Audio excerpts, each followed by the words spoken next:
Doctora, buenas noches. ¿Me confirma el audio, por favor? Buenas noches, sí, se le escucha pero un poco bajito. Ya. Ahora, doctora. Ahora sí. Perfecto, vamos a dar inicio. Muy buenas noches, estimados participantes. Les saluda Flor Maritza, asesora académica del Centro Internacional de Actualización y Formación Profesional, CIAF. Les doy la bienvenida a cada uno de ustedes al curso de actualización internacional BLS y ACLS. La ponente a cargo el día de hoy es la doctora Gracie García Álvarez desde Bolivia. Antes de comenzar con esta ponencia, les voy a brindar algunas recomendaciones. Por favor, mantener los micrófonos y videos apagados durante toda la ponencia, a menos que la doctora solicite su participación. Y para los participantes que desean solicitar la clase grabada, material de estudio y la respectiva certificación, les voy a dejar los números en el chat. Cualquier duda o consulta que ustedes tengan, lo va a estar absorbiendo la doctora al final de la ponencia. Muy buenas noches, doctora. Le doy pase a su exposición. Buenas noches, muchas gracias. Bien,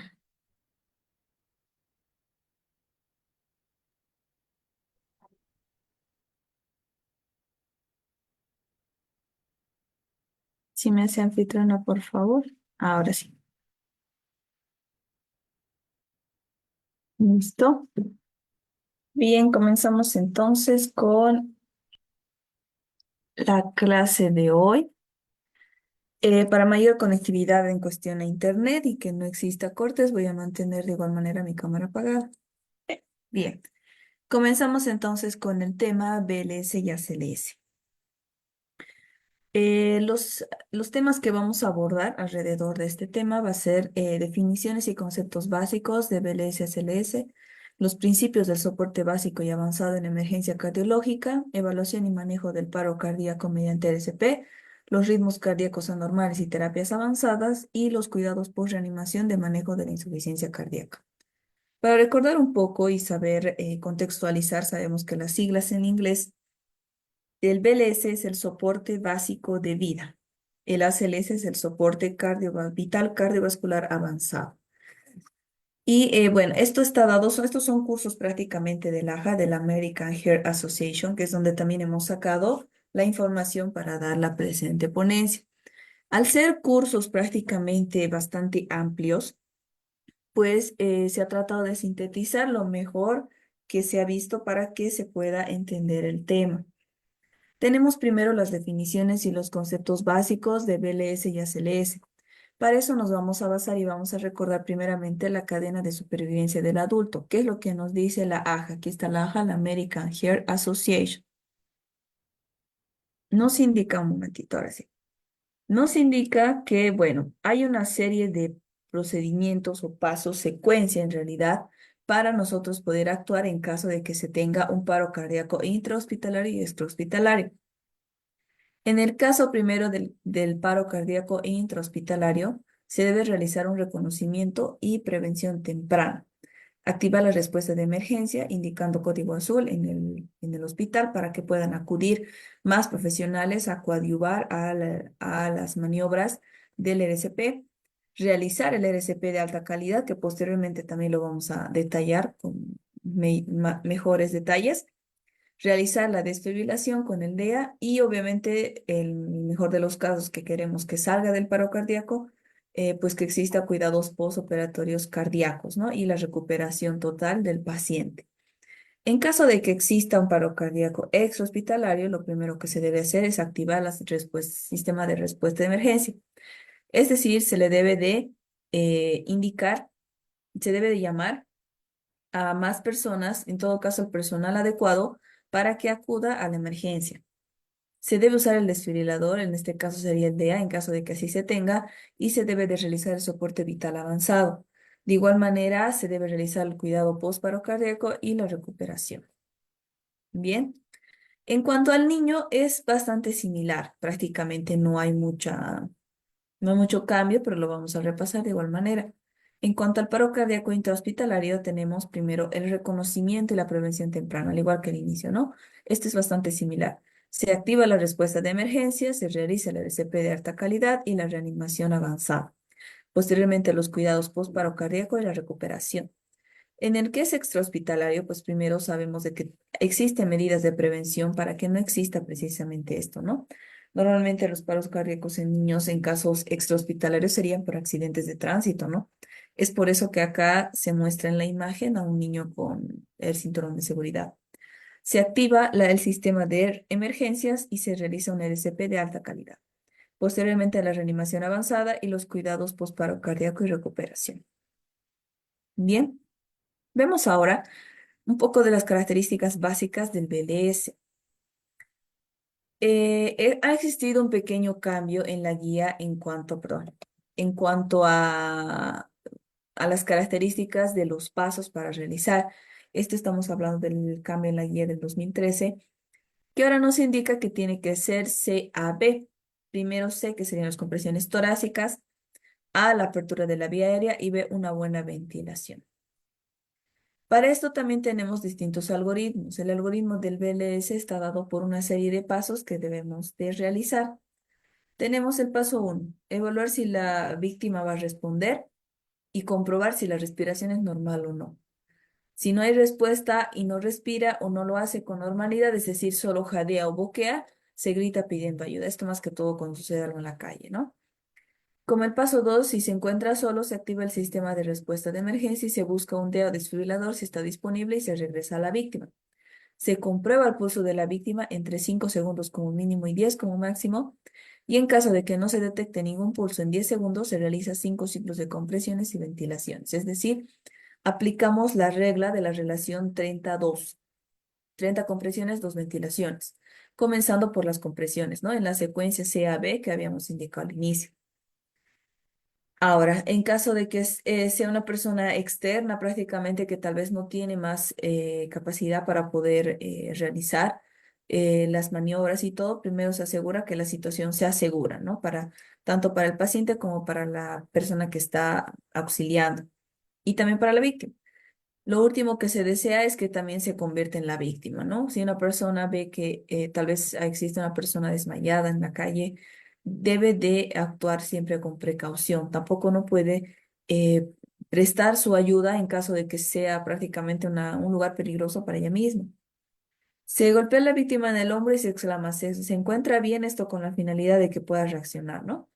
En caso de que no se comprueba si la víctima respira y si la víctima no respira o no respira con normalidad, como en el inicio habíamos dicho, jadeo o boquea, se debe activar el sistema de respuesta de emergencias. Aquí tenemos el algoritmo simplificado del BLS y el ACE, principalmente, ¿no? Donde indica no responde, no respira o normalmente jadea, se activa el sistema de respuesta de emergencia. Mientras pasa eso, se obtiene un desfibrilador y mientras se activa también se inicia el RCP. Cuando se obtiene el desfibrilador, se comprueba el ritmo para aplicar la descarga, si es que procede y se repite cada 2 minutos, se comprime primero rápido, se comprime fuerte y iniciamos el RCP, ¿no? Este es prácticamente un algoritmo más sencillo para ver las acciones que se debe tomar. Bien, para localizar el pulso de la arteria carótida, recordemos los pasos y qué acciones debemos realizar. Primero localizamos la tráquea, utilizando 2 o 3 dedos, como indica en la imagen. Posteriormente se desliza 2 o 3 dedos hacia el surco existente entre la tráquea y los músculos laterales del cuello, donde se puede sentir el pulso de la arteria carótida. Se debe sentir el pulso 5 segundos como mínimo, pero no más de 10. Si no se detecta el pulso, se inicia el RCP de inmediato, comenzando por las compresiones torácicas y en la secuencia CAB que habíamos indicado. Acá prácticamente indica lo mismo, ¿no? Lo que habíamos dicho en un inicio de comprimir fuerte y rápido del anterior esquema, acá lo detalla. Únicamente lo leemos de forma rápida. El como paso uno es situarse al lado de la víctima. Paso dos, asegurarse que la víctima esté boca abajo, arriba, sobre una superficie firme y plana. Aunque no creemos, esto es algo clave. No podemos iniciar un RCP en una superficie que no es plana, porque eso va a incursionar a dar lesiones en la columna e inclusive a que exista mayor rotura de las costillas. Sabemos de por sí que la realización del RCP puede conllevar a fracturas de las costillas, ¿no? Del esternón inclusive, pero el complicarlo con una superficie que no es plana, esto sería más, empeoraría la condición del paciente. Entonces es muy importante que la superficie esté plana y firme. Si la víctima está boca abajo, girar la boca hacia arriba con cuidado. Si se sospecha que se debería tener una lesión cervical o craneal, tratar de mantener la cabeza, el cuello y el dorso alineados al girar a la víctima. Esto con la finalidad de que no exista compresión de los nervios y que pueda haber algún daño neurológico. En el paso 3, poner el talón de una mano sobre el centro del tórax de la víctima en la mitad inferior del esternón. Paso 4, colocar el talón en la otra mano encima de la primera.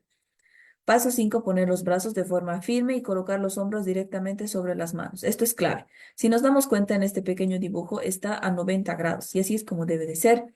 Si pusiéramos esta imagen en forma lateral, no debe de ser en un ángulo como de 80 grados, 70 grados, porque esto no va a permitir una buena realización del RCP. Al contrario, va a ser como si se le estuviera desplazando al paciente.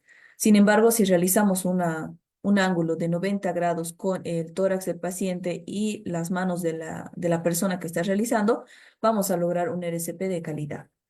Más adelante vamos a averiguar con videos distintas características y la forma gráfica, sobre todo, para entender mejor la importancia de realizar el RCP y sobre todo también el desfibrilador.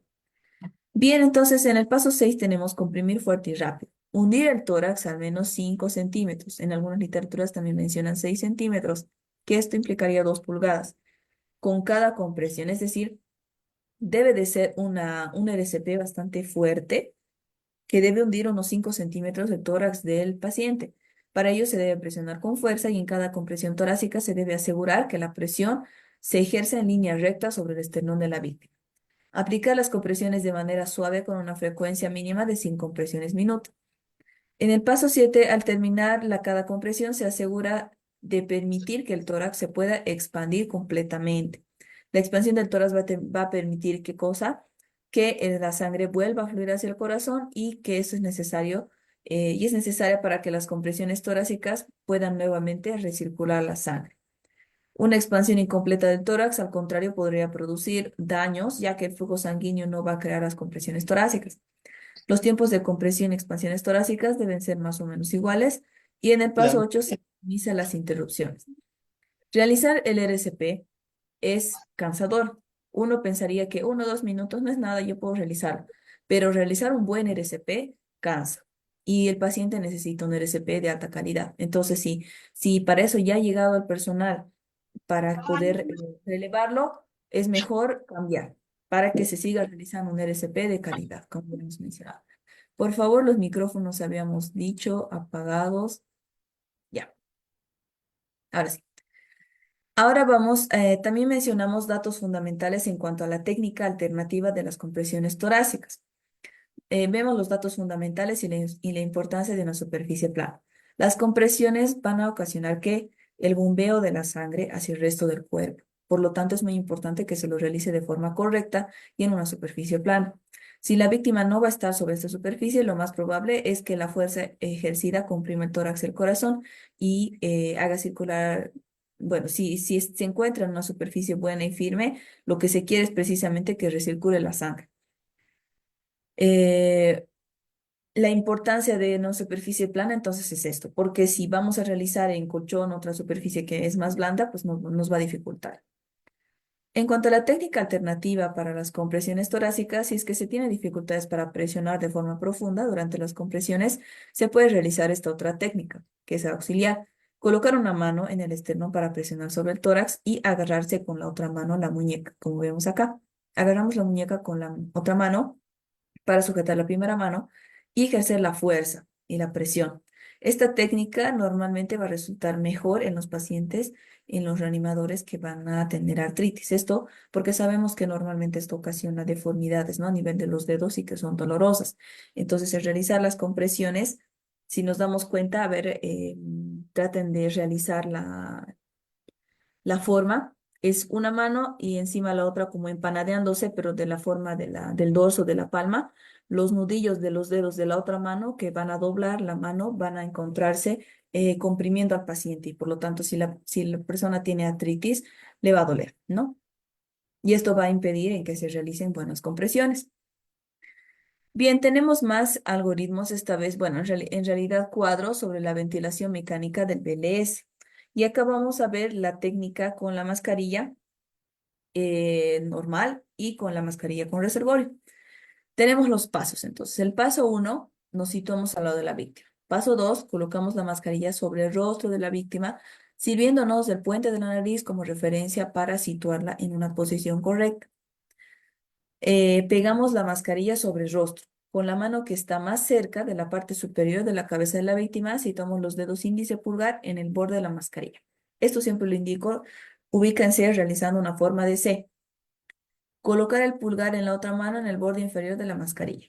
Como paso 4, colocar los demás dedos de la otra mano en la sección ósea de la mandíbula y levantar la última. Y realizamos una extensión de la cabeza y elevación del mentón para poder abrir la vía aérea. Para eso hay que recordar que el paciente debe estar en una posición de olfateo, que se lo denomina así, donde prácticamente las estructuras estén alineadas, ¿no? Las fosas nasales, laringe y la parte de la tráquea debe estar alineada para que se realice una correcta ventilación. En el paso 5, mientras se levanta la mandíbula, se presiona con fuerza y sobre el borde exterior de la mascarilla para pegar la mascarilla al rostro y se administra aire durante un segundo para hacer que se eleve el tórax de la víctima. Ahora, en caso de que tengamos la mascarilla con reservorio, tenemos en el paso 1, acá hay una diferencia. Nos debemos situar encima de la cabeza de la víctima. Si vemos acá estaba más a un costado, ¿no? Acá está encima de la cabeza, está prácticamente en la cabeza. Entonces, como paso 2, colocamos la mascarilla sobre el rostro de la víctima y nos servimos del puente de nariz como referencia para situar una posición correcta. En el paso 3 utilizamos la técnica de sugestión CE para sostener precisamente la mascarilla en el lugar mientras se va a elevar la mandíbula para mantener abierta la vía aérea. Entonces, inclinamos la cabeza de la víctima, colocamos la mascarilla sobre el rostro de la víctima en el puente de la nariz, de igual manera que en el otro. Utilizamos el dedo pulgar e índice de cada mano con tal de que, de manera que se forme una C. Aquí igual podemos apoyarnos de realizar una C, como vemos acá, ¿no? Una C. A cada lado de la mascarilla y presionamos los bordes de la mascarilla contra el rostro. Utilizamos los demás dedos para poder elevar los ángulos de la mandíbula, que serían prácticamente los otros tres dedos que van a formar la E. Acá imaginemos el pulgar, justo ahí donde se ve la flechita, imaginemos el pulgar y tenemos el dedo índice. Esos dos van a formar la C y estos otros tres dedos van a formar la E. Es prácticamente esa técnica de sujeción CE. Como paso 4, comprimimos la bolsa para realizar las ventilaciones, un segundo por ventilación, mientras también observamos la elevación del tórax. ¿Por qué es importante observar la elevación del tórax? Porque nos va a dar la seguridad de que estamos realizando una buena ventilación, porque efectivamente el aire está ingresando en los pulmones del paciente. Esto es muy importante tomarlo en cuenta. Bien, entonces ya tenemos la descripción de las dos formas de ventilación. Ahora, para este tema del BLS, normalmente también cuando hay muchos profesionales de la salud que pasan un curso como tal especializado que es mucho más amplio acerca de estas características. Para esto se les toma un examen, por así decirlo, que es del curso de soporte básico de vida para los profesionales de la salud y es una hoja de prueba para precisamente evaluar si el estudiante, por así decirlo, ha podido desarrollar esas capacidades. Entonces acá vemos los criterios del rendimiento crítico, donde se debe de valorar la capacidad de respuesta, si controla el pulso de forma correcta, si proporciona el RCP de alta calidad. Acá, por ejemplo, vemos que está evaluando 5 ciclos y el tiempo. donde se va a evaluar la colocación de las manos, la frecuencia cardíaca correcta, la profundidad correcta, que se permita la evaluación torácica completa, al menos 23 de 30, etcétera, ¿no? Entonces, acá vemos que es una hoja de evaluación precisamente de que la persona que va a auxiliar pueda realizar un RCP de calidad. Bien, ahora vemos los principios del soporte vital básico y avanzado en la emergencia cardiológica. Para esto vamos a ver, este cuadro es muy importante y me gusta mucho recalcarlo. Ahora sí. Porque si nos damos cuenta es un resumen clave de todo. Porque acá no estamos viendo las posiciones del equipo de alto desempeño que tiene que estar compuesto por 6 personas. Esto para realizar la reanimación cardiopulmonar. Vamos a ver por una parte los roles en el triángulo de la reanimación y los roles de liderazgo que van a estar alrededor de esto. Primero, los roles del triángulo de la reanimación. Tenemos al compresor que está en verdecito, que estaría acá. El compresor, ¿qué actividades va a tener? Va a evaluar al paciente. Va a realizar 5 ciclos de compresiones torácicas y se va a intercambiar con el DEA, monitor o desfibrilador, cada 5 ciclos o 2 minutos o antes en caso de que presentara signos de fatiga. El DEA, que va a ser el desfibrilador, se debe de traer y utilizar este dispositivo, ¿no? Se debe intercambiar con el compresor cada 5 ciclos o 2 minutos, lo que habíamos dicho. Y si hay un monitor, se lo debe colocar donde el líder del equipo y donde la mayoría del equipo pueda verlo de igual manera con facilidad. Otro rol va a ser la persona que se va a encargar de la vía aérea, donde va a abrir y mantener la vía aérea y va a proporcionar la ventilación, además de introducir los dispositivos para la vía aérea. El equipo se va a hacer cargo del paro cardíaco. Ningún miembro del equipo puede abandonar el triángulo excepto por su propia seguridad. Si nos damos cuenta, este triángulo es la clave, porque en base a estos tres va a estar una reanimación pulmonar, cardiopulmonar exitosa. Sin embargo, también tenemos roles de liderazgo que van a estar alrededor de este equipo y que también van a tener roles muy importantes. El líder del equipo va a ser el que cada equipo de reanimación debe contar con un líder que esté bien definido, que va a asignar los roles a los miembros del equipo, va a tomar las decisiones sobre el tratamiento, además una retroalimentación al resto del equipo de acuerdo sea necesario y asumir la responsabilidad de las funciones que no han sido asignadas. Tenemos también a una persona que se debe encargar de la administración de medicamentos vía ósea o vía intravenosa. Normalmente esto es la enfermera, ¿no? La enfermera que está totalmente capacitada para realizar este tipo de procedimientos y actuar de forma rápida. El líder del equipo normalmente va a ser tal vez la persona que esté a cargo de la emergencia, o normalmente el médico más experimentado porque va a tomar las decisiones sobre el tratamiento, ¿no? Entonces, la enfermera que va a administrar los medicamentos va a tener el rol de proveedor. Va a preparar el acceso intraóseo e intravenoso y administrar los medicamentos. Y también vamos a tener una persona que se va a encargar del registro, que va a registrar la hora de las intervenciones y de la medicación y va a avisar cuándo se debe de llevar a cabo las próximas. Además de registrar la frecuencia y la duración de las interrupciones de las compresiones y transmitir esos datos al equipo. Prácticamente tiene que hablarlo, ¿no? Es como que 30 compresiones, cambio, y que pueda hablar. Entonces, acá prácticamente igual vemos cómo va sucediendo a lo largo del tiempo esto en el hospital, ¿no? Llega el profesional de salud 1 al segundo 0, confirma la seguridad de la escena, grita pidiendo ayuda y trae el compresor. Llega el segundo profesional de la salud con el DEA, se realizan las compresiones de la vía aérea y el desfibrilador.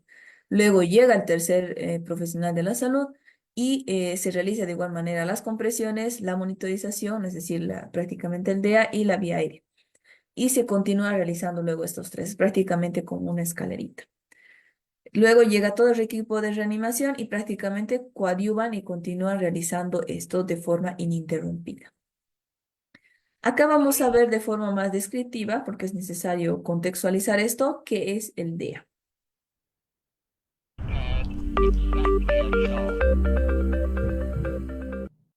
El propósito de este video es ayudarte a comprender cómo funciona un DEA, desfibrilador externo automático. La tira de ECG, electrocardiograma, que vas a ver, es de la misma oportunidad en que se le salvó la vida a Steve, una persona real, quien está viva el día de hoy gracias a un DEA y a la intervención de buenos samaritanos quienes tomaron acción. Tan pronto como enciendas el DEA, la máquina comenzará a hablarte. Sigue las instrucciones de voz. En tanto que las almohadillas hayan sido colocadas, el DEA te instruirá a permanecer alejado y a no tocar al paciente mientras que hace un ECG del corazón. El DEA está diseñado para determinar si el corazón está en un ritmo normal o si necesita un electroshock. En este caso, el corazón está en fibrilación ventricular, el ritmo más común cuando alguien experimenta paro cardíaco repentino. Nota cómo el corazón no está palpitando efectivamente. Tiene actividad eléctrica, pero está descoordinado. El corazón parece estar temblando como gelatina. Cuando está en este ritmo, puedes ver que el corazón no está bombeando efectivamente ninguna sangre. Este ritmo es letal y debe ser detenido. Cuando el DEA lee un ritmo desfibrilable, el DEA te instruirá a presionar el botón para administrar un electroshock, o algunos DEA son automáticos y administran un electroshock a la persona automáticamente. En este momento, nadie debe estar tocando a la persona. El DEA enviará una corriente eléctrica a través del corazón, la cual regresará al DEA completando un circuito. El propósito de este electroshock es detener el corazón completamente de este ritmo descoordinado por un periodo de tiempo muy corto y darle tiempo para que se reajuste. Nota cómo el electroshock detuvo toda actividad eléctrica en el corazón de Steve por un breve momento. Segundos después de este electroshock, nuestro propio nódulo SA, nódulo sinoauricular o el marcapasos de nuestro corazón, tratará de ganar control del corazón y le dirá al resto del corazón cuándo apretar. Puede tomar hasta 2 minutos para que el corazón se reorganice a sí mismo después de un electroshock, antes de que pueda funcionar otra vez y bombee sangre al cerebro efectivamente. Esta es la razón por la cual serás instruido a comenzar ESP inmediatamente después del electroshock. Tu trabajo es administrar compresiones fuerte y rápidamente en el centro del pecho para bombear sangre manualmente al cerebro y de esa forma mantener el cerebro vivo. Tus compresiones no interferirán con el corazón mientras trata de reorganizarse a sí mismo eléctricamente. Entonces no te preocupes acerca de eso. Después de 2 minutos, el DEA te instruirá a detener la RCP. Volverá a analizar el corazón e informará si se necesita otro electroshock. Siempre escucha a la máquina y sigue las instrucciones de voz. En el caso de Steve, el SG detectó un ritmo saludable y en consecuencia, un segundo electroshock no fue necesario. En el caso de Steve, solo un electroshock fue necesario para revivirlo. El corazón de Steve sigue latiendo y está vivo con nosotros el día de hoy. Bien, ese era el video acerca del DEA. Me gusta mucho ese video porque prácticamente es gráfico acerca de cómo es lo que sucede tanto en el electrocardiograma como en el cuanto a las compresiones y el DEA, ¿no? Entonces, de esta manera contextualizamos mejor y podemos ver de forma más gráfica y esquemática estas características. Bien, ahora cómo realizamos la evaluación y manejo del paro cardíaco mediante el RCP. Acá ya entramos prácticamente a temas más de fondo y a los algoritmos. Esto está sacado netamente de la guía del AJA, entonces vamos a repasar. Pero antes les hago una pregunta.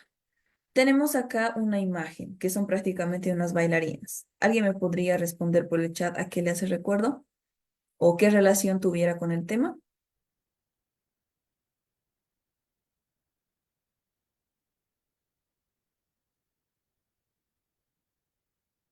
¿Alguien que quiera participar?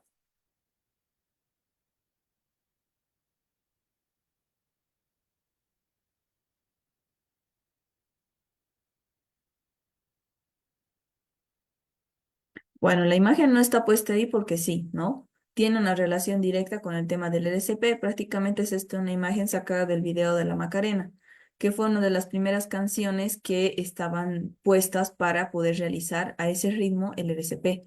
Y ahora sabemos que hay muchas otras, ¿no? Como el Steven Alone, que se lo denomina, es una música clásica, y hay muchas más que, inclusive nuevas, tipo reggaetones actualmente, que son músicas que sí entran dentro del ritmo como para que se pueda cumplir esta regla de más de 100 compresiones minuto y precisamente nos van a ayudar a acordarnos el ritmo que se debe de tener al realizar las compresiones.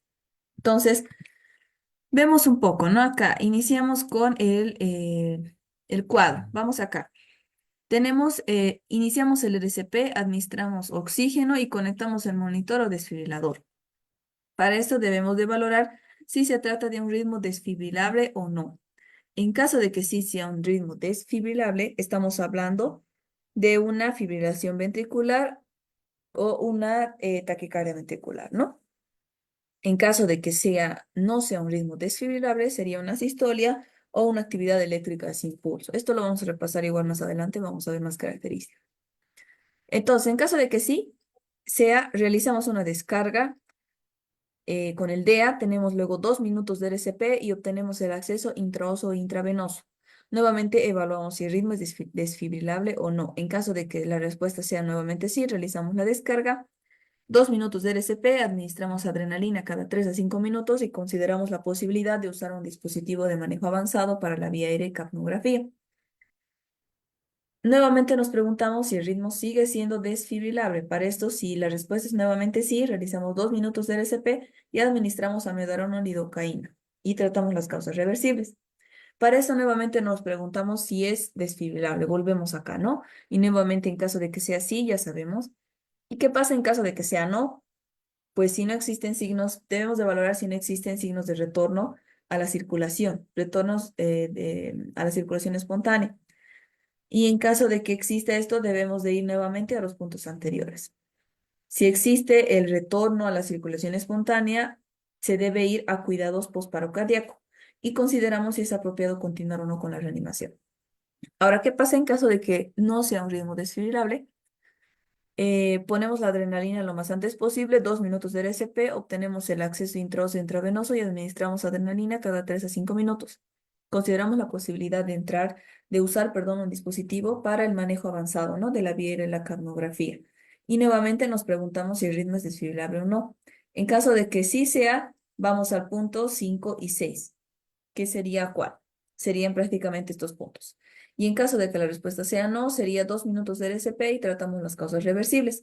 Y nuevamente nos vamos a evaluar. En caso de que la respuesta sea no, ya sabemos las características del retorno a la circulación. Y en caso de que sea sí, nuevamente retornamos al punto 5 o 7. Bien, perdón. Ahora, ¿qué cosas más alrededor de esto? La calidad del RCP. Simplemente recalcamos porque es muy importante. Se debe comprimir fuerte, al menos 5 centímetros o 2 pulgadas, y debe ser rápido, entre 100 a 120. eh, Debemos de lograr entre 100 a 120 latidos por minuto o compresiones por minuto, que se lo denomina. Y esto debe permitir una expansión torácica completa. Se debe minimizar de igual manera las interrupciones entre compresiones, por eso es importante realizar el cambio, y se debe evitar una ventilación excesiva. Cambiar el compresor cada 2 minutos o si está cansado, y si no hay un dispositivo de manejo avanzado de la vía aérea, consideramos la relación de compresión de ventilación 32 que habíamos indicado, y también valoramos la capnografía cuántica. En cuanto a la energía de descarga para la desfibrilación, hay 2 tipos, la bifásica y la monofásica. La bifásica está dado por la recomendación del fabricante, que por ejemplo la dosis inicial es de 120 a 200 joules y se desconoce el valor máximo disponible. En la segunda descarga y en las posteriores ya podemos administrar valores superiores. En la monofásica solo tenemos un valor que es la 360 joules. En cuanto a la farmacoterapia, tenemos dosis de vía intravenosa o intraósea de adrenalina y amiodarona. En caso de que sea la adrenalina, 1 miligramo cada 3 a 5 minutos, y la amiodarona, primera dosis en bolo de 300 miligramos. Segunda dosis 150 miligramos, o en todo caso, intraósea o intravenosa de igual manera, la de lidocaína. Primera dosis 1 a 1.5 miligramos kilogramo, y la segunda dosis de 0,5 a 0,75 miligramos kilogramo. En cuanto al manejo avanzado de la vía aérea, se debe realizar una intubación endotraqueal o un dispositivo supraglótico para el manejo avanzado de la vía aérea. La capnometría o capnografía para confirmar y monitorizar la colocación del tubo endotraqueal, perdón. Y una vez llevado a cabo el manejo avanzado de la vía aérea, se realiza una ventilación cada 6 segundos. 10 ventilaciones por minuto con compresiones torácicas continuas. Ahora, ¿cómo nosotros sabemos que existe un retorno a la circulación espontánea? Esto está dado por el pulso y la presión arterial, el aumento repentino de los gases arteriales y las ondas espontáneas de la presión arterial como monitoreo intraarterial. Ahora, ¿cuándo sabemos que hay cuáles son las causas reversibles? Que acá menciona, ¿no? En el cuadro, en el esquema menciona tratar las causas reversibles acá. ¿Cuáles serían esas causas reversibles? Las 5 T's y las 5 H's. Las 5 H serían hipovolemia, hipoxia, hidrogenación, que también se le denomina acidosis, hiperpotasemia, hipotermia. Y la T sería tensión, que se hace referencia al neumotórax, taponamiento cardíaco, toxinas, trombosis pulmonar y trombosis coronaria. Bien. Ahora, este es un algoritmo de emergencias asociada al consumo de opiáceos para profesionales de salud. Primero, tenemos una sospecha de intoxicación por consumo de opiáceos. Se debe comprobar si la víctima responde, se debe pedir ayuda en voz alta a las personas que se encuentran y activar un sistema de respuesta de emergencias. Además, obtener la naloxona y un DEA si están disponibles. Debemos de realizarnos la pregunta, ¿la persona ventila con normalidad? En caso de que la respuesta sea sí, se debe evitar el deterioro, tocando a la víctima, hablándole en voz alta para que reaccione, abrir y reposicionar la vía aérea y considerar el uso de la naloxona, además de trasladar a la víctima al hospital en caso de que tal vez sea un hospital muy básico, ¿no? Y realizar la evaluación continua de la capacidad de respuesta y la ventilación. Nuevamente vamos al punto 1. En caso de que la persona no ventile bien, se debe preguntar si la persona tiene pulso y evaluamos el pulso durante menos de 10 segundos. Recordemos que decía 5 segundos, pero no más de 10. En caso de que la respuesta sea sí, se debe mantener la ventilación, abrir y reposicionar la vía aérea, proporcionar a la víctima también ventilación de rescate o un dispositivo de bolsa de mascarilla y administrar la naloxona. En caso de que no, iniciamos el RCP. Utilizamos el DEA, consideramos el uso de la naloxona y se consulta el algoritmo del paro cardíaco que habíamos mencionado con anterioridad. Bien, ahora vemos otro pequeño video de cómo realizar el RCP.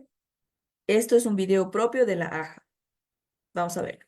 Si ve que un adolescente o adulto sufre un colapso súbito, es importante actuar con rapidez. Ayudar a salvar una vida es más fácil de lo que piensa. Basta aplicar la RCP usando solo las manos. El primer paso es hacer que alguien, usted u otra persona, llame al número de emergencias. Luego arrodíllese al lado de la víctima. Ponga el talón de una mano en el centro del pecho y la otra mano encima de la primera.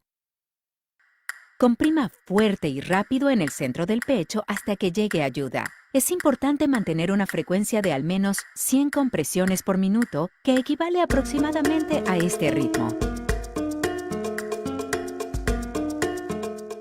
Esperemos que nunca tenga que aplicar la RCP usando solo las manos, pero si ve que un adolescente o un adulto sufre un colapso súbito, no dude en hacerlo. Recuerde, llame al número de emergencias y después comprima fuerte y rápido en el centro del pecho hasta que llegue ayuda. Su rápida acción puede salvar una vida. Para obtener más información, visite international.heart.org.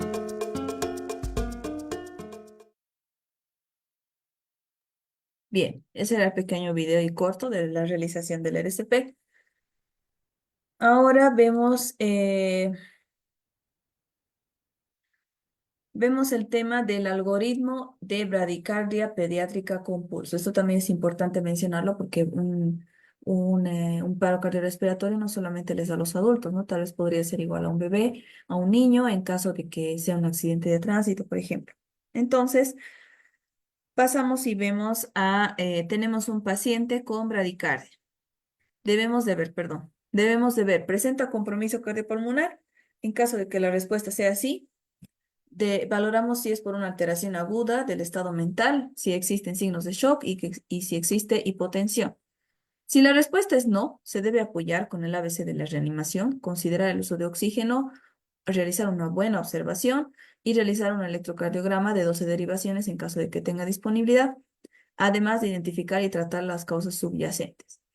Si la respuesta a esto es sí, se debe realizar una evaluación y apoyo, donde se mantenga una vía aérea permeable, se asista a la ventilación con la ventilación positiva, con la ventilación de presión positiva y el oxígeno según sea necesario y corresponda. Utilizamos también el monitor cardíaco para identificar el ritmo y controlamos el pulso y la presión arterial, además de realizar la oximetría. Entonces, iniciamos el RCP si la frecuencia cardíaca es menos de 60 latidos por minuto, a pesar de la oxigenación y de la ventilación que se está realizando. Y nos preguntamos nuevamente, ¿persiste la bradicardia? Si con todos este apoyo que hemos realizado ya no persiste, pues volvemos a este punto. Pero si persiste nuevamente, bueno, si persiste y continúa, se debe continuar la RCP y si la frecuencia sigue siendo menos de 60 latidos por minuto. Además, obtener un acceso intraóseo intravenoso y administrar la adrenalina. Administrar también atropina en caso de que exista un aumento del tono vagal o bloqueo AV primario. Y consideramos el marcapasos transtorácico o transvenoso, perdón. Se debe identificar y tratar de igual manera las causas subyacentes y realizamos una comprobación del pulso cada 2 minutos. Y nos preguntamos, ¿hay pulso? En caso de que la respuesta sea sí, nuevamente valoramos a si persiste la bradicardia. En caso de que la respuesta sea no, se debe ir a un algoritmo de paro cardíaco pediátrico que ya es diferente, ¿no? En cuanto a la dosis y los detalles, vemos que la dosis de adrenalina, que debe ser intravenosa, es 0,01 miligramos kilogramo. Se debe repetir cada 3 a 5 minutos. Si la vía intraósea o intravenosa no está disponible, se puede realizar mediante la intubación endotraqueal y se puede administrar la dosis. En el caso de la dosis de la atropina, de igual manera es vía intraósea intravenosa o intraósea. Se debe realizar la dosificación de 0,02 miligramos kilogramo y se puede repetir una vez. La dosis mínima es de 0,1 miligramos y la dosis única máxima de 0,5 miligramos. Las posibles causas de esta bradicardia serían ¿cuáles? La hipotermia, la hipoxia o la medicación. Esto de igual manera, una guía del 2020 de la American Heart Association de la AHA. Y acá vemos prácticamente lo contrario, el algoritmo de taquicardia pediátrica con pulso. Entonces, ¿qué hacemos acá? Se realiza una evaluación inicial y apoyo. Mantenemos la vía aérea permeable, apoyamos con la ventilación, administramos oxígeno, utilizamos monitoreo cardíaco para valorar, ¿no? El pulso, la presión arterial y la oximetría. Obtenemos el acceso intravenoso y se obtiene un electrocardiograma de 12 derivaciones si es que estuviera disponible. Evaluamos el ritmo con un electrocardiograma de 12 derivaciones que habíamos dicho. Y tenemos dos opciones. La posible taquicardia sinusal si la hay, vamos a ver ondas P presentes normales, el intervalo RR variables. En los lactantes la frecuencia habitual va a ser de menos de 220 latidos por minuto y en los niños la frecuencia habitual de menos de 180 latidos por minuto. Y se busca las causas y se las trata. En caso de que evaluamos, luego también nos hacemos la pregunta. ¿Presenta compromiso cardiopulmonar? En caso de que la respuesta sea sí, tenemos unas acciones y en caso de que sea no, otras. El compromiso cardiopulmonar va a estar dado por la alteración aguda del estado mental, los signos de shock y la hipotensión. En caso de que la respuesta sea sí, tenemos que evaluar la duración del QRS y tenemos dos opciones, si es estrecho el QRS o si es ancho. En caso de que sea estrecho, es decir, menos de 0,09 segundos, la posible taquicardia ventricular, vamos a ver las ondas, no va a haber ondas P, o las ondas P van a encontrarse anómalas. El intervalo no variable va a ser de FR, ¿no? De la frecuencia respiratoria. En los lactantes, la frecuencia habitual va a ser igual como habíamos mencionado, más de 220 latidos por minuto, y en los niños la frecuencia más de 180 latidos por minuto. Además, debemos valorar los antecedentes de cambio de frecuencia que están abruptamente. Si hay un acceso intravenoso o intraóseo, se administra la adenosina, o bien, si no está disponible o si la adenosina no es eficaz, se debe realizar una cardioversión sincronizada. En caso de que tengamos la evaluación del QRS, y en este caso es ancho, es más de 0,09 segundos, ¿qué debemos hacer? Estamos ante una posible taquicardia ventricular y debemos de realizar la cardioversión sincronizada. Para esto normalmente se va a realizar a un experto en los tratamientos farmacológicos adicionales. En caso de que no exista un compromiso pulmonar, y de igual manera evaluamos la duración del QRS. En caso de que sea estrecho, menos de 0,09 segundos, van a ser situaciones muy similares en el anterior. Las diferencias van a ser que el intervalo, en este caso RR, va a ser fijo, en cuanto a la frecuencia va a ser igual y en cuanto a los antecedentes igual de cambio abrupto. Debemos de considerar también la posibilidad de realizar las maniobras vagales y si hay un acceso intraóseo o intravenoso, administrar la adenosina. En caso de que tengamos un QRS ancho de más de 0,09 segundos, Estamos ante la posible taquicardia ventricular y si el ritmo es regular y el QRS es monomórfico, se debe considerar administrar la adenosina y se recomienda de igual manera consultar al experto. Bien, en cuanto a la dosis y los detalles de la cardioversión sincronizada, se empieza con 0,5 a 1 joule kilogramo. Y si esto no hace efecto, hasta 2 joules. Se debe valorar al paciente, pero no retrasar la cardioversión.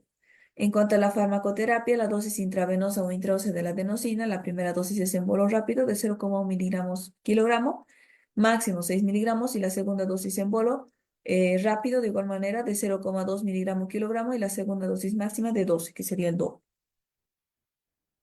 Bien, ahora vemos los ritmos cardíacos anormales y las terapias avanzadas. Para esto únicamente vamos a recordar cuáles son los ritmos desfibrilantes y los no desfibrilantes, que es lo que ya hemos visto un poco en los algoritmos, ¿no? Entonces, los ritmos desfibrilables van a ser la fibrilación ventricular y la taquicardia ventricular sin pulso. Para esto tenemos al RCP, desfibrilar y los fármacos en caso de necesitar. En caso de los no desfibrilantes van a ser la sistolia, la actividad eléctrica sin pulso. También realizamos la RCP, la adrenalina y otros que hemos mencionado. Y se debe tratar las causas reversibles, ¿no? Las 5H y las 5T que habíamos detallado. Entonces, acá es prácticamente lo mismo. No hay variaciones, prácticamente por esquematizar de otra manera.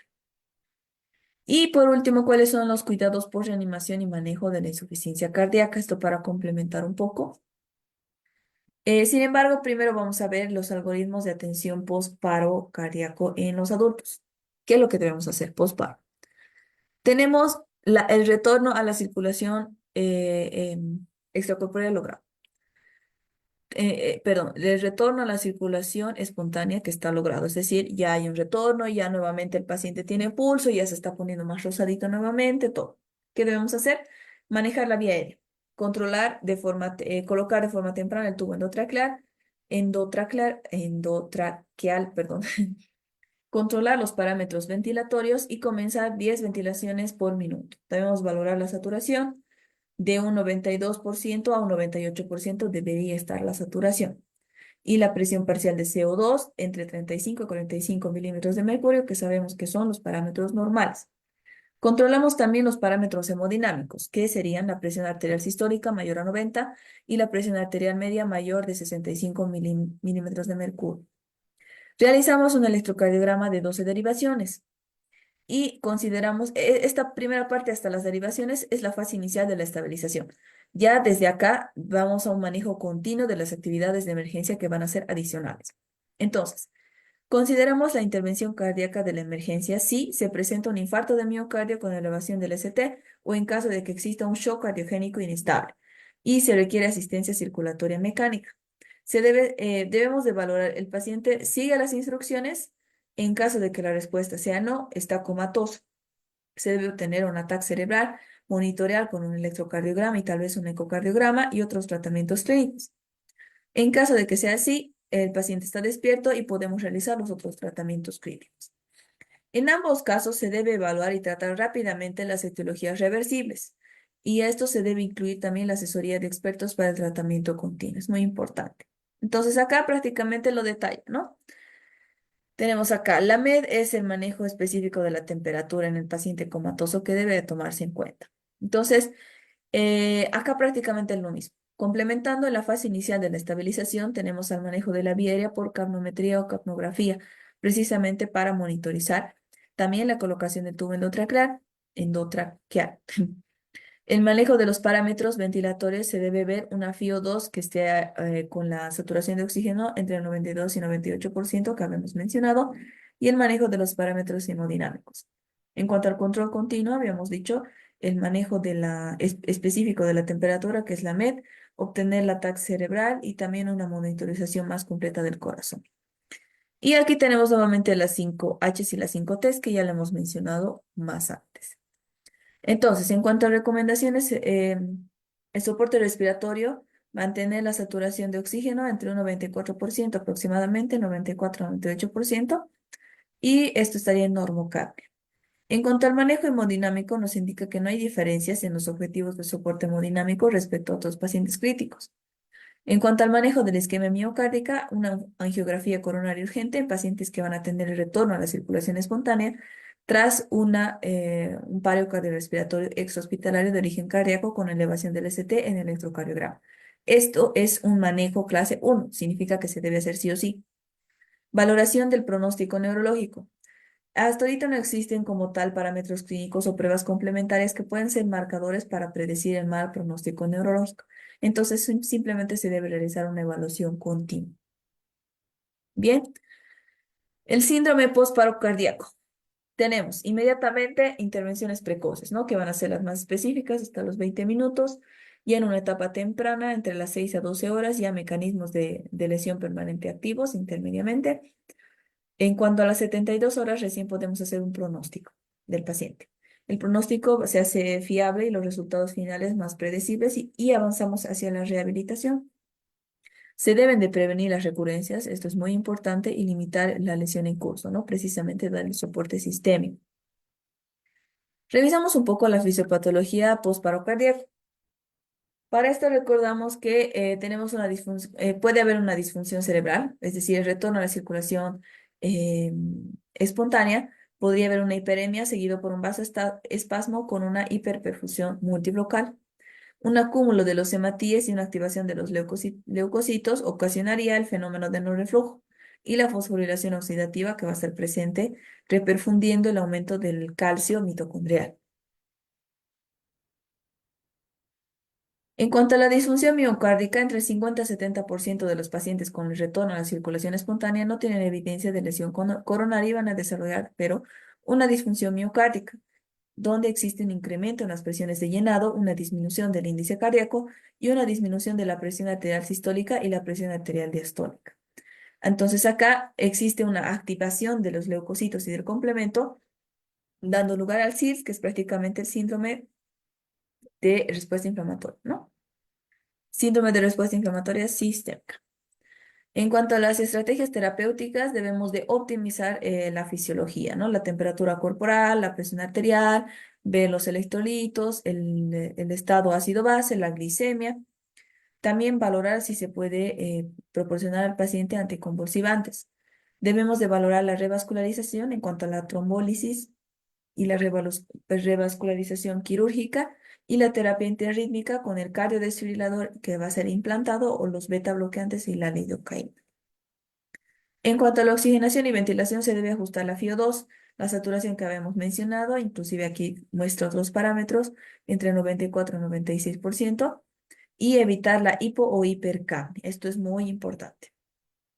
En cuanto a la monitorización, debe ser invasiva porque debe haber una hemodinámica funcional de precarga, poscarga y la contractilidad miocárdica. La monitorización ocasiona una utilización tisular del oxígeno. Se debe realizar igual laboratorios de control para ver cómo están esos parámetros. En cuanto al soporte circulatorio, tenemos arritmias cuando la frecuencia cardíaca está entre 50 y 100 latidos por minuto, podría existir. Debemos realizar también un balance hidroelectrolítico, antiarrítmicos convencionales y la terapia eléctrica, que sería con el cardiodesfibrilador. En cuanto a la hipotensión, optimizar las presiones de llenado hacia el ventrículo, el soporte vasoactivo y la asistencia con el balón de contrapulsación. Para el control y prevención de convulsiones, entre el 25 a 30% podrían existir convulsiones o mioclonías. Pueden existir igual convulsiones donde existe un aumento del metabolismo cerebral. Precisamente por esto es que se dan las convulsiones. En un electrocardiograma el paciente se puede sospechar, perdón, en un electroencefalograma podemos sospechar del paciente que tiene una convulsión o una mioclonía y tal vez podría continuar también comatoso o relajado. Esto se debe valorar con un estudio completo. En cuanto al control de la glucosa, la hiperglicemia ocasiona un aumento de la mortalidad y empeora el pronóstico neurológico. Por eso es muy importante que se tenga un control de la glicemia continua. La glicemia normalmente acá lo da el parámetro entre 78 y 108. Normalmente los parámetros que se manejan es 70 a 110, que tienen que estar para entrar dentro de los valores, ¿no? El monitoreo debe ser cada 1 a 2 horas y aplicar la insulina en caso de que sea necesario. El control de la glicemia sabemos cómo lo realizamos con el glucómetro, realizando la glicemia capilar con una pequeña agujita o normalmente vienen de plástico, se le pincha y se le toma, ¿no? La glicemia. En cuanto a la evaluación neurológica, cuando pasan menos de 24 horas, no es confiable establecer un pronóstico neurológico, pero sin embargo se debe de valorar las siguientes características. Se debe de valorar el reflejo pupilar, el reflejo corneal, las mioclonías y la respuesta motora en general. Y bueno, acá, como habíamos visto en la primera parte, el tema del manejo de la insuficiencia cardíaca, nada más mencionamos, de este manejo tenemos dos etapas, una etapa urgente y una etapa inmediata. En la etapa urgente tenemos el shock cardiogénico o la insuficiencia respiratoria. En caso de que esto sí sea, debemos de dar una terapia farmacológica de soporte, un soporte ventilatorio y los dispositivos de asistencia ventricular. En caso de que no, se debe identificar el factor que esté descompensando y en una etapa inmediata ya vamos a realizar, debemos de valorar, ¿no? El síndrome coronario agudo, una emergencia hipertensiva, una arritmia, una causa mecánica, una embolia pulmonar, una infección o un taponamiento. ¿Cuál de estos es el factor que está descompensando al paciente? Y cuando lo identifiquemos, se debe realizar un manejo inmediato del tratamiento específico. Y de esta manera logramos un manejo más completo de la insuficiencia cardíaca aguda. Bien, acá ya por último, esto únicamente menciona que esto es una lista de supervisión postparo cardíaco, donde se debe de valorar los componentes de la atención postparo cardíaco. Es decir, en cuanto a la oxigenación y la ventilación, ¿qué valoramos? Medimos la oxigenación, vemos si está en normoxemia y además medimos el alcance de la presión parcial de CO2. En cuanto al monitoreo cardíaco, ¿qué componentes vamos a valorar? Los objetivos hemodinámicos que habíamos mencionado, supervisar también la telemetría cardíaca, la presión arterial y supervisar también el lactato sérico, la diuresis y la saturación venosa central. Además, utilizar bolos parenterales con líquidos en caso de que se requiera. Posteriormente valoramos el manejo específico de la temperatura, que sería el MED, donde vamos a medir y supervisar continuamente la temperatura a nivel central. Vamos a prevenir y tratar la fiebre de forma inmediata después del paro y también durante el recalentamiento. Si el paciente está comatoso, debemos de aplicar el manejo específico de la temperatura entre 32 a 34 grados centígrados. Debemos de evitar que el paciente tenga los escalofríos y supervisar la presión arterial, además de tratar la hipotensión durante el recalentamiento. En cuanto a la neurosupervisión, debemos de valorar si el paciente presenta encefalopatía y hay recursos disponibles para valorar. Supervisar también con un electroencefalograma continuamente, tratar las convulsiones y considerar la obtención temprana de imágenes cerebrales para poder tal vez diagnosticar causas tratables del paro cardíaco. En cuanto a los electrolitos y glucosa, debemos de medir la glicemia, que habíamos dicho, evitar también la hipoglucemia y mantener los electrolitos dentro de los rangos normales precisamente para evitar posibles arritmias. La sedación, tratar con los sedantes y ansiolíticos en caso de que sea necesario y como pronóstico, siempre considerar varias modalidades, ¿no? Las clínicas, factores predictivos, recordar que las evaluaciones pueden verse alteradas también por un manejo específico de la temperatura, considerar el electroencefalograma junto con otros factores dentro de la primera semana post-paro cardíaco y considerar la adquisición de las neuroimágenes como la resonancia magnética de igual manera dentro de la primera semana post-paro cardíaco. Bien, bueno, la bibliografía utilizada para la presentación prácticamente son las guías del AJA, de la American Care Association, que aquí se los traigo en cuanto a las imágenes para que puedan igual buscarlo y ampliarlo si gustan. Y también de urgencias y emergencias, dada por Elena Plaza. Bien. Con esto concluimos el tema. Les agradezco mucho por su atención. En caso de que tengan alguna duda o inquietud, por favor lo escriben mediante el chat de Zoom para que responda a las preguntas.